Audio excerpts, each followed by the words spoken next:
Hello, family, and welcome to another episode of Role Model Experts Cafe. I'm your host, Dr. L, the Parent Whisperer, and today with me I have Miss Joanne Light. Now, I've had the opportunity to talk to her, network with her, hear a little bit about her passion, and she's an amazing lady, and she shows up in a big way. And I definitely feel that her message needs to be shared and heard in a bigger way. So here she is. Welcome, Joanne, to our series. Thank you for taking time to be here, and thank you, audience members, for tuning in to listen to this session.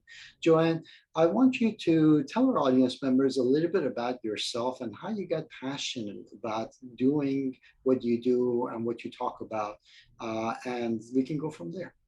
Sounds good. Thank you for having me. I really appreciate it. It's great to see you again, and I look forward to chatting with your audience.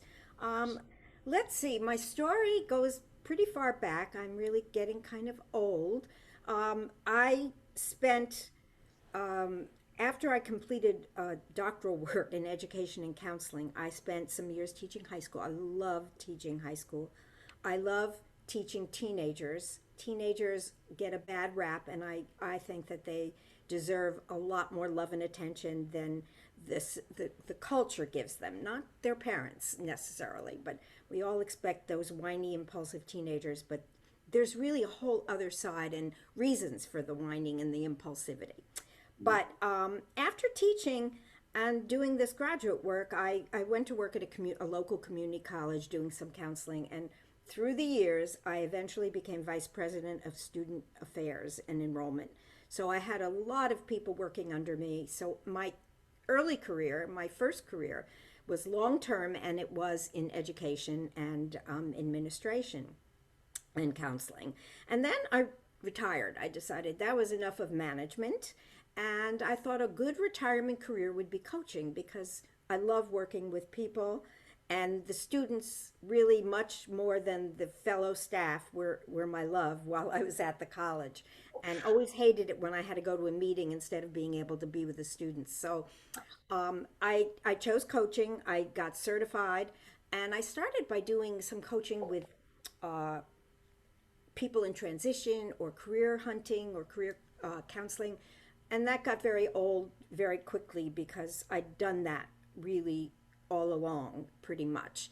And so I said, well, how can I find a better niche? And of course, then I looked at my three adult children, all of whom have had their issues, some very serious issues. I can smile about it kind of now, but it was tough. It was really hard. And I learned not only so much by going through it, but afterwards in more recent years, I've done a lot of research and reading and listening. And uh, it's there's so many overwhelming issues. So I decided to focus on parents, particularly parents of tweens and teens. And if you have a 12 or 13-year old, I would love to chat with you because those are two really, really important years. Believe me, it gets better once they're 14 or 15. But at any rate, I decided on parents.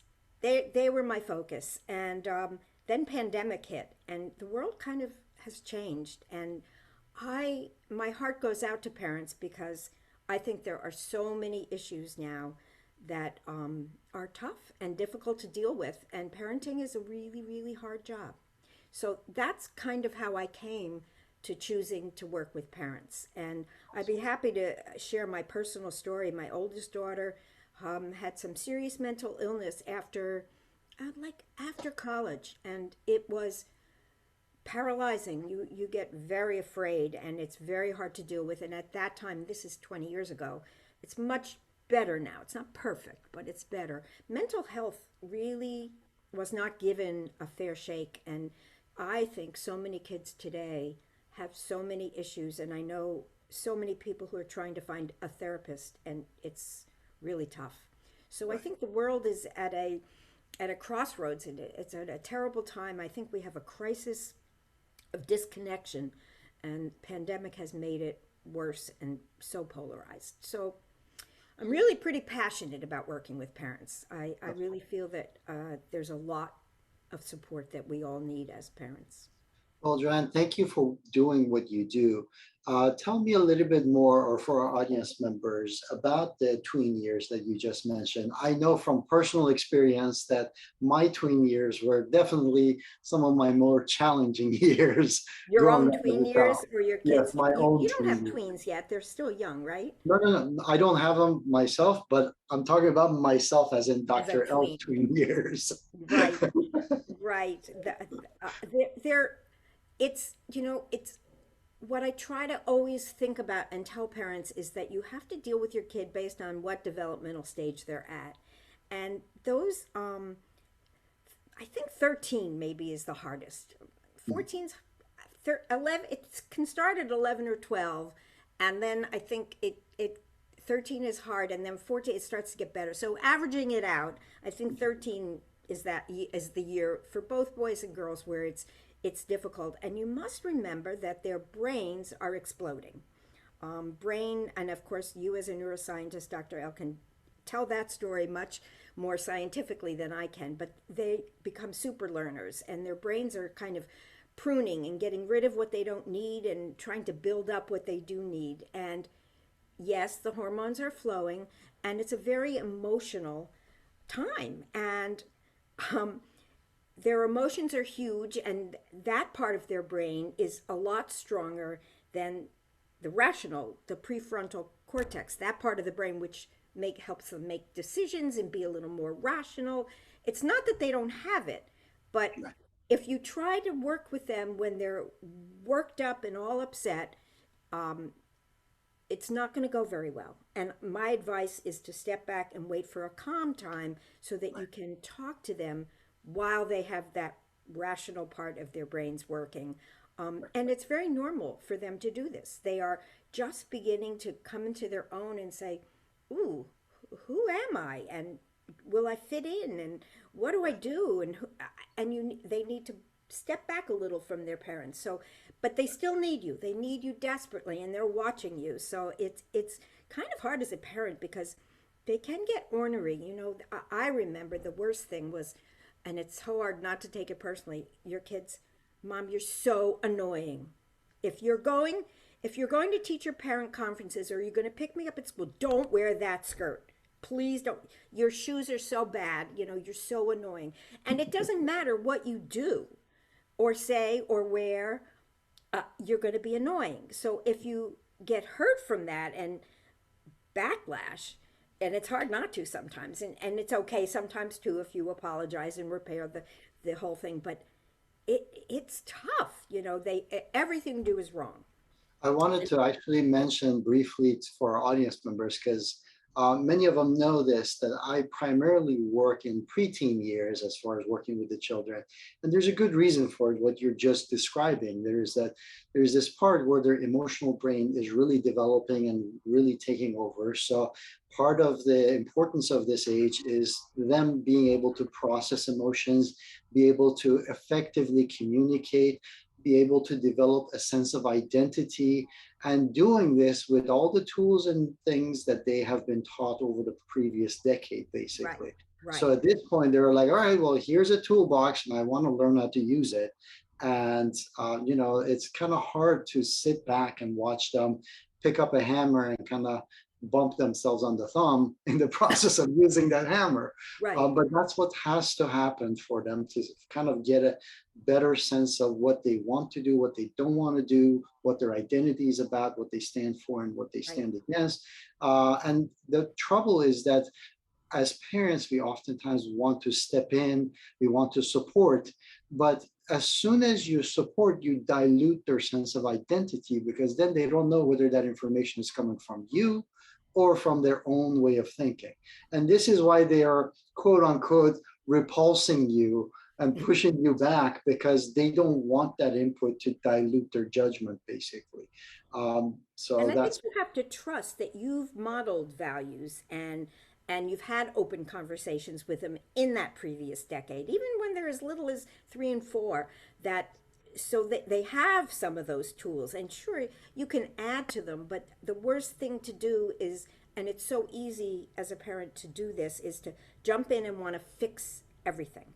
You know, we'll take care of, if you can't figure out when to do your homework versus when to be on your screen Right. versus when to talk to your friends, they have to fit you. You got to set rules. I'm not saying there shouldn't be boundaries, but they really need to come into their own. And if you I let think them, this is the age that if you want to help and support your child, this is the best age to do that through practicing what you preach because they're right, really honed in on inconsistencies and understanding the rules that they have been brought up with and how the world operates. And if there's any discrepancies in all of that, and for them to decide which law and which rule do I want to keep and which one do I want to discard. So if right. you are not practicing what you preach, it's that much easier for them to say, well, that's not necessarily necessary.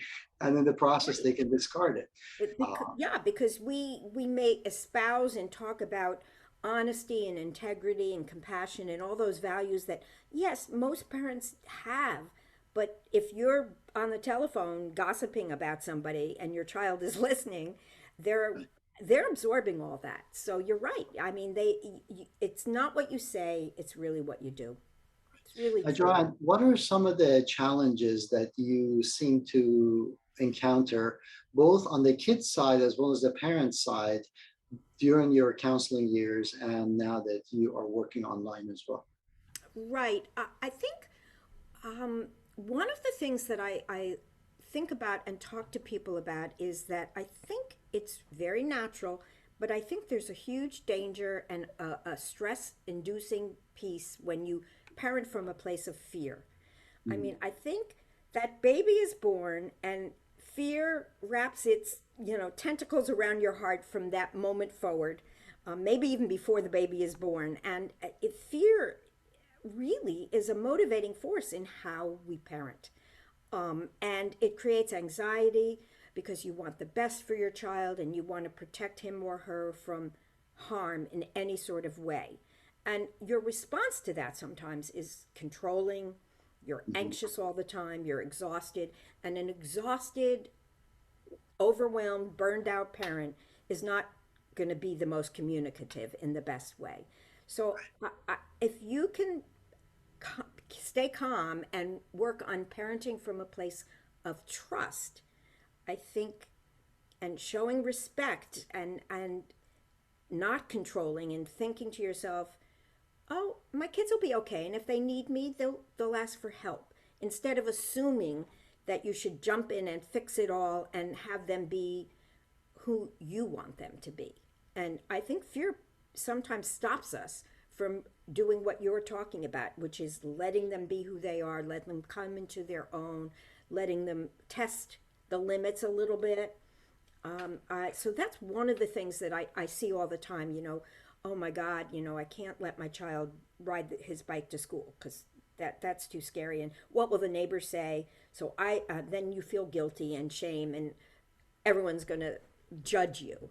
So that's very normal, very easy to do as a human being and as a parent.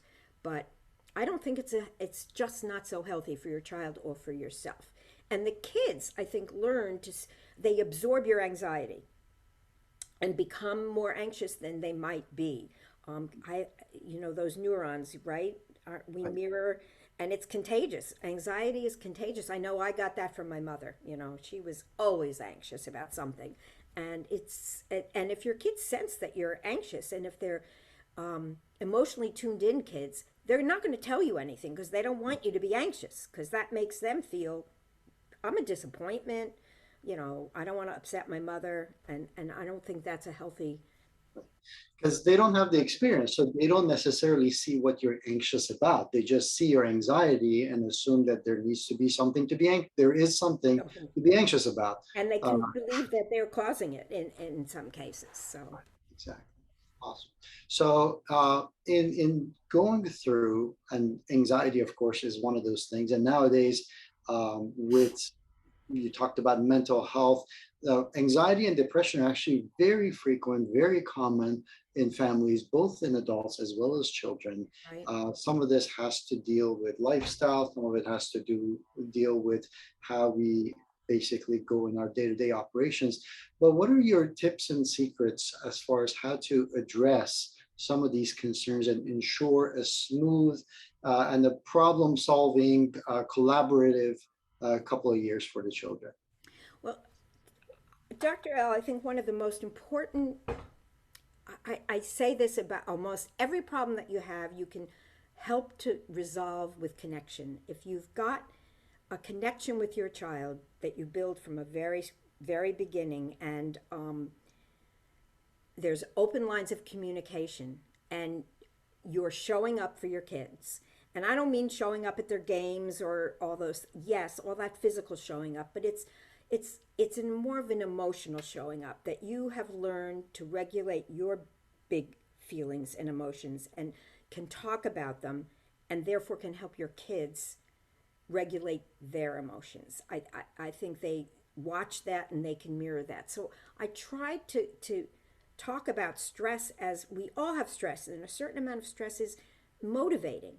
But if your stress is out of hand, you need to look inside and figure out what's triggering your stress and what is making you so uptight. And is there reason? I mean, I think we catastrophize a little bit, oh my God, he's never going to get into college. He's going to be a failure. My sister was fat, so my kids are going to be fat. I mean, we do these crazy things in our heads, and we get on the crazy train and promote sort of over scheduling, overdoing, and over helping. It's not healthy. So I think that causes stress. So if parents can try to remain calm and maintain a connection, and when you make a mistake and you blow up, okay, find a time to repair that. Mhm. And you can always reconnect. I think there's always an opportunity to reconnect if there's in the home there's this feeling of openness and honesty and talking, because they're not going to come to you if they feel they're going to either upset you, or you're going to be angry, or you're just going to lecture.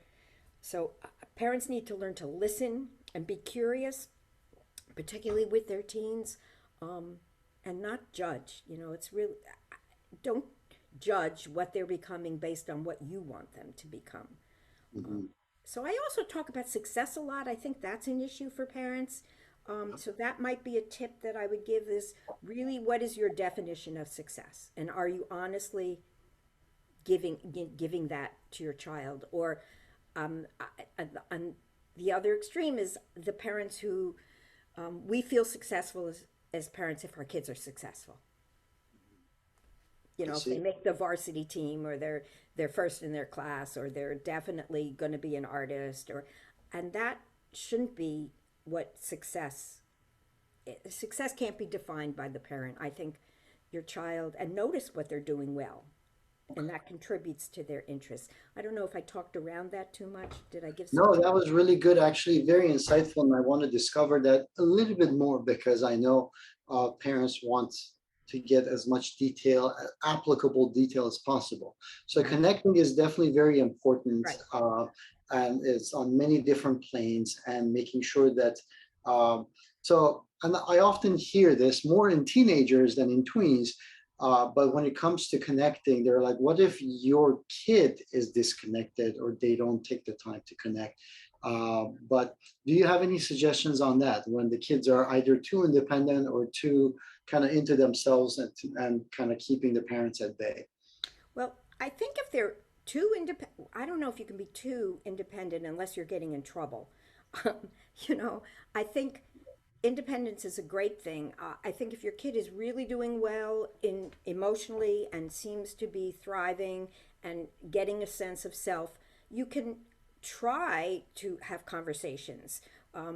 Ask, don't ask how was your day, but ask about something specific. Or if you see your kid is interested in, I don't know, some video game, offer to learn about it. Try to be interested in what they're interested in. Mhm.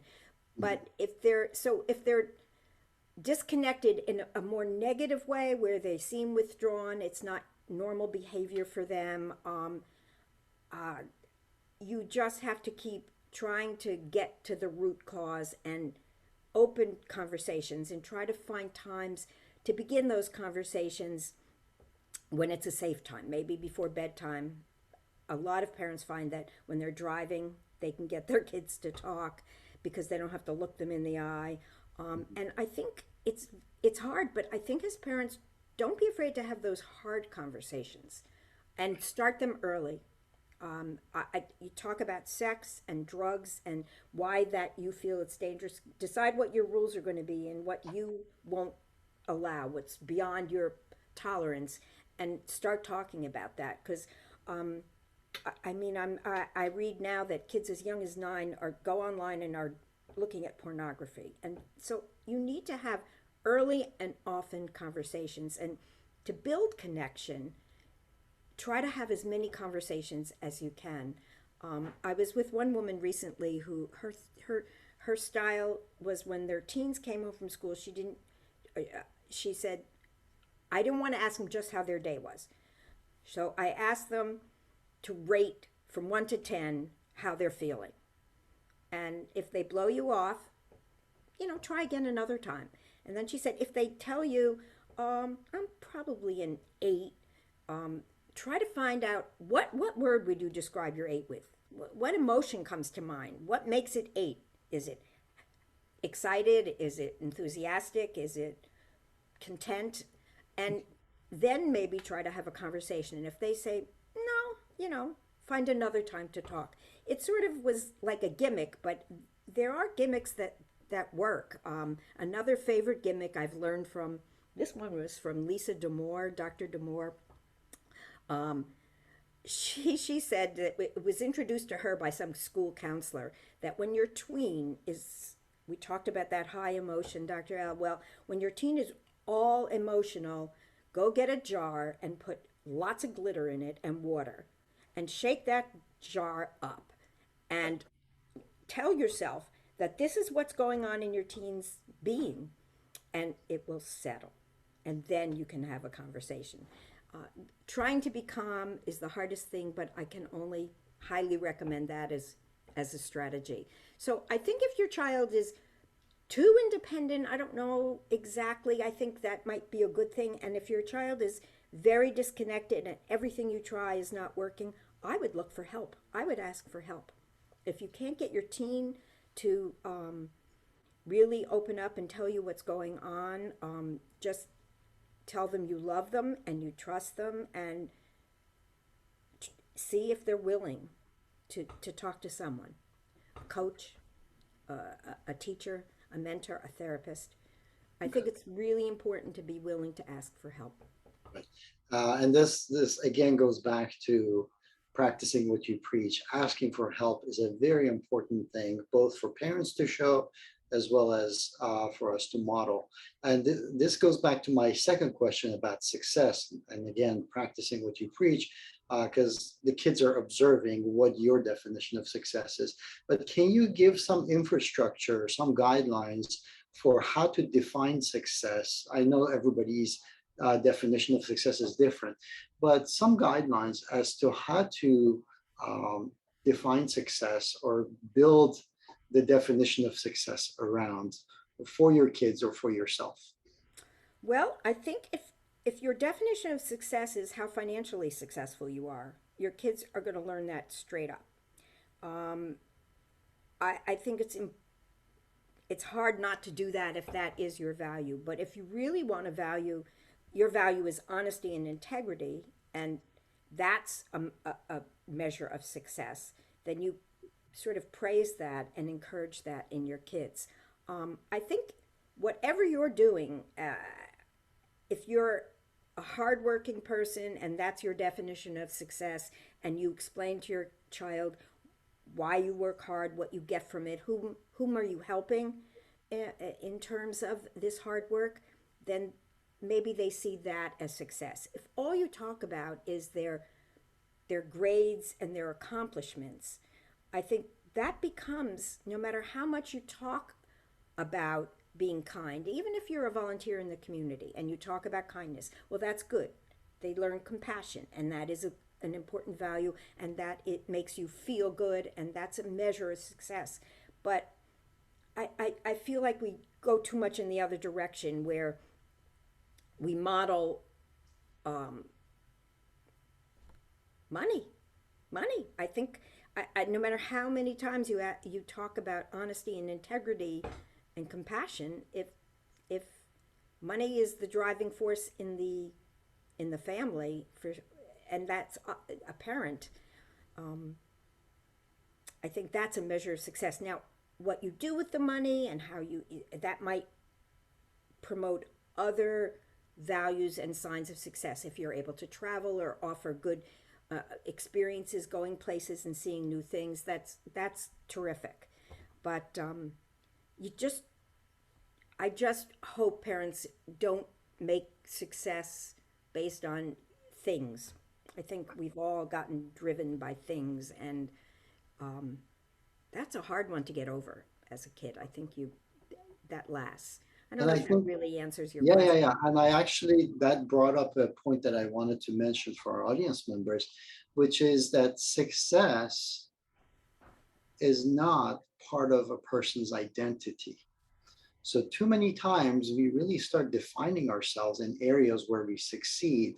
And this is a very dangerous approach to how Slippery you see slope. yourself or how you see your kids. Mm-hmm. So it is very important for you to remember that regardless of success, whether it's failure or success, every single one of them can be a teaching point, can be a stepping stone to something greater. Right. So they don't end in themselves and the result. So it is important for the children, for the parents, to not only show but to express this to one another, that you care and love for each other regardless of the successes and the failures. In my experiences with parents, when I was interviewing them, I usually ask them, "What do you want for your kids?" And one of the themes that seemed to come up was that I want my kid to be happy, Mm-hmm. I want my kid to be healthy, and I want my kid to have or lead a full life. So, I guess since we're talking about success, what I wanted to invite the parents to do also is to ask themselves, what does a full life mean to them? Right. And how are they living that? And how do they express that to their children as well? And maybe steer away from success and more towards what does living and leading a full life look like? Because I think ultimately that's the most common thing that I hear parents want to see their kids lead a full life. And yeah, success might be part of this, but I don't think it's as encompassing as we talk about it and society deems it as That's valuable. right. Society definitely impacts that. It's not just the parents. They've absorbed it from the culture, so they pass it on. But I think failure is just as important as success in allowing your kids to meet challenges on their own and to fall down and learn how to get back up and move on toward a goal. It's uh, you know, it's just not you're not prepared, I think, if you're not able to have some failures, and parents don't admit your own mistakes and let your kids make them. Absolutely. So that leads to, I think, understanding the value of success in a home too. I think that's important when parents let their kids make mistakes and make them feel comfortable with them. And okay, what are we going to learn from this? How would you do it next time? Might be a better approach than getting all upset about something that went wrong. Because it will go wrong. Stuff will go wrong. Absolutely. It's just inevitable. So, speaking of problem solving and actually asking for support, how can people find out and learn more about you, connect with you, and work with you? I would love to hear from people. I'd love to work with them. Well, my website is joannehlight.com, which gives you an opportunity to sign on to my list, and I send out newsletters and uh, information about webinars that I might be giving. So, my website is a good place to start, but people could email me directly. I love to directly hear from people with a problem or a question or asking about an opportunity to work with me. And my email is Joanne, Joanne, at JoanneHlight, Light.com. I've given Dr. L, my Twitter account and my Instagram and my Facebook, and also YouTube. I've tried to upload to YouTube many of the conversations I've had, but email me. Feel free to email me. I think that's one of Awesome. the, best ways to get right to me. Absolutely. Thank you. Thank you And for Dr. making L is yourself very good available. about that. When I emailed him, he answered me. That was so amazing. I appreciate it. And thank you for making yourself available with your expertise. I invite all of our audience members to go ahead and check the description box. That's basically where I'm going to put all of these links. So take advantage of Joanne's expertise, reach out to her, follow her, and show your kids what looking for support, seeking support looks like, so they have a working model to base their life on as well. So thank you guys for joining us and listening to this session. Joanne, thank you for taking time out of your busy Oh, thank schedule you for to having share me. these important points about this important number of years that the kids really go through. And we love and appreciate every single one of you. Hope that you guys click subscribe, if you haven't already done so, so that you can get notified of all the experts that come on our channel and share their expertise and their gifts with you. Until then, we look forward to seeing you. Cheers. Cheers.